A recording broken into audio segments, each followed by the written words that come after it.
This is POCO F5 Pro, and today I would like to show how you can download and install the Opera browser on it.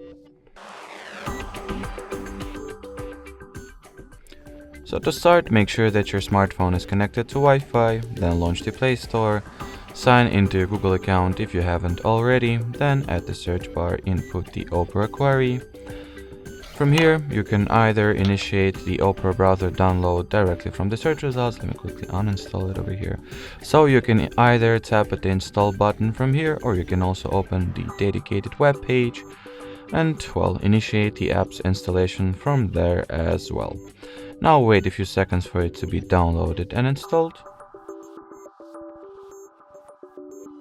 Once the app is ready, you can go ahead and launch it. And in here you will need to perform a very simple setup, so tap the continue button first, then choose if you would like to enable notifications for Opera or simply skip the step. The same applies for setting Opera as your default browser. And at this final page you can either customize the data collection preferences or simply allow everything that it asks for and start using the browser. Alrighty, so that will be it for this video. Thanks for watching, thanks for your attention, and bye bye.